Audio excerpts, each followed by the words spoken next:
Assalamualaikum warahmatullahi wabarakatuh. Perkenalkan, nama saya Rafael Adliansa Zulian dari 11 TKJ. Saya ingin menjelaskan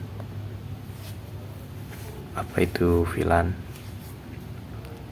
VLAN adalah jaringan area lokal di mana komputer, server, dan perangkat jaringan lainnya terhubung secara logis terlepas dari lokasi fisiknya.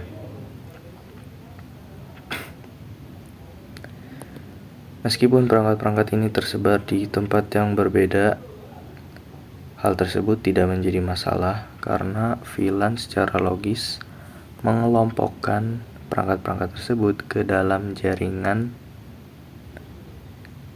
virtual. Hal ini memungkinkan seorang administrator membuat beberapa jaringan virtual untuk keperluan fasilitas skalabilitas dan fleksibilitas.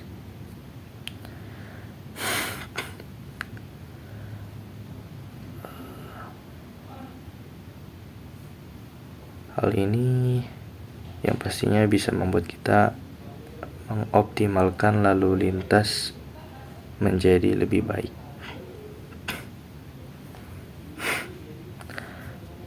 Apa sih tujuan dari VLAN? VLAN bertujuan untuk memisahkan lalu lintas jaringan dari jaringan berbagai tempat, misalnya berbagai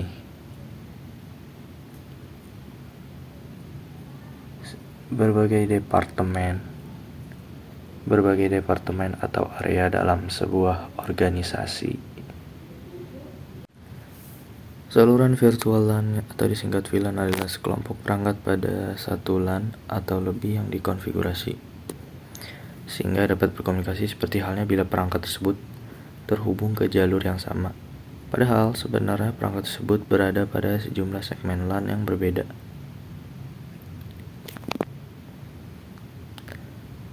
VLAN dibuat dengan menggunakan jaringan pihak ketiga.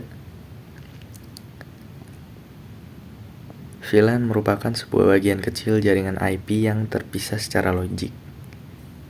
VLAN memungkinkan beberapa jaringan IP dan jaringan-jaringan kecil atau subnet berada dalam jaringan switch yang sama agar komputer bisa berkomunikasi pada VLAN yang sama. Setiap komputer harus memiliki sebuah alamat IP dan subnet yang sesuai dengan VLAN tersebut. Switch harus dikonfigurasi dengan VLAN dan setiap port dalam VLAN harus didaftarkan ke VLAN. Sebuah port switch yang telah dikonfigurasi dengan sebuah VLAN tunggal disebut sebagai access port.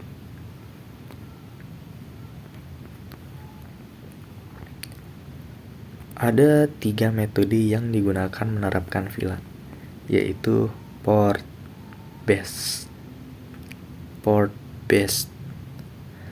VLAN dibagi berdasarkan port, metode konfigurasi yang paling banyak digunakan seiring implementasi di mana DHCP digunakan untuk memberikan alamat IP ke host. MAC based. VLAN dibagi berdasarkan MAC address. Setiap alamat harus dimasukkan ke dalam switch dan dikonfigurasi secara individual. Lalu yang ketiga, protocol based. VLAN berdasarkan protokol layer 3 atau IP konfigurasi seperti MAC address menggunakan alamat IP. Keanggotaan VLAN.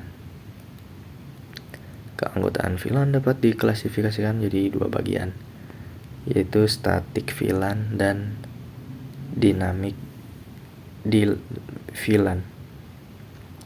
Static VLAN adalah tipe VLAN yang paling umum dan paling aman. Setiap anggota dari suatu VLAN ditentukan berdasarkan nomor port switch. Keanggotaan akan tetap selamanya seperti itu selama belum diubah oleh administrator. Dynamic VLAN. Dynamic VLAN keanggotaan akan ditentukan secara otomatis menggunakan software yang diinstal menggunakan server pusat yang disebut VLAN Membership Policy. Server VMPS.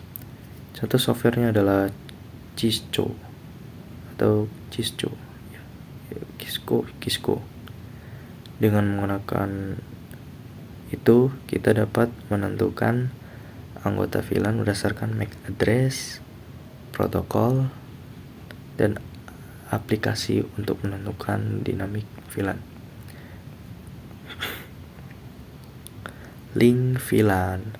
VLAN dibangun menggunakan berbagai perangkat seperti switch, router, PC, dan sebagainya.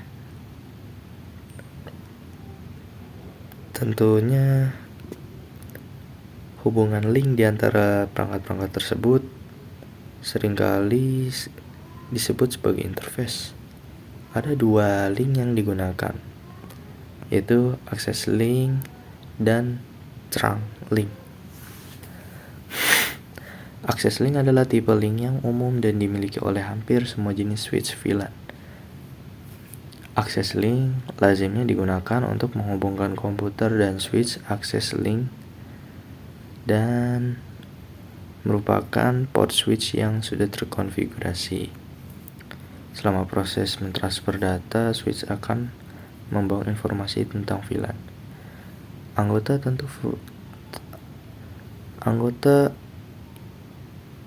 yang berkomunikasi dengan VLAN lain kecuali dihubungkan dengan router. Access link hanya mendukung teknologi biasa dan fast Ethernet. Trunk link. Trunk link adalah link VLAN yang digunakan untuk menghubungkan switch dengan switch yang lain, switch dengan router, atau switch dengan server. Jadi port telah dikonfigurasi atau telah dilalui berbagai VLAN. Trunk link hanya mendukung teknologi fast Ethernet dan Gigabit Ethernet.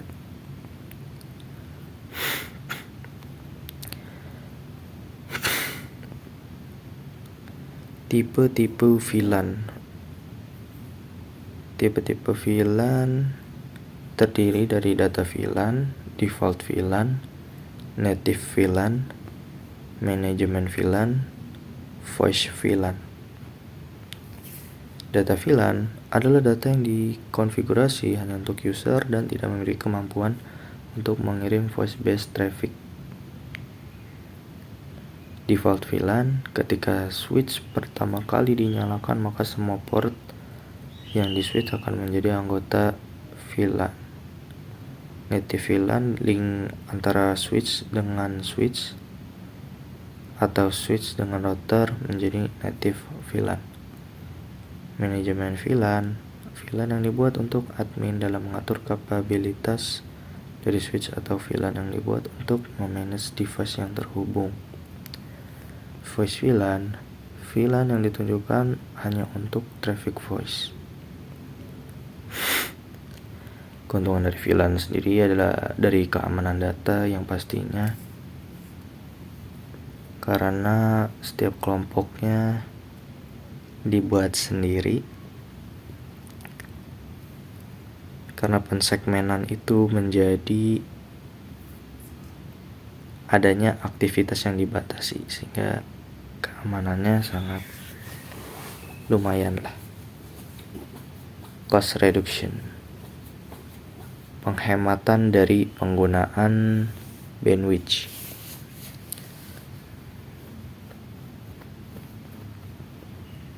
Lalu ada percepatan performa,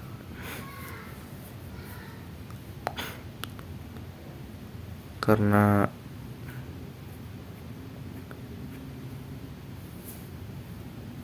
pembagian jaringan yang tentunya akan mengurangi lalu lintas yang tidak dibutuhkan dalam jaringan.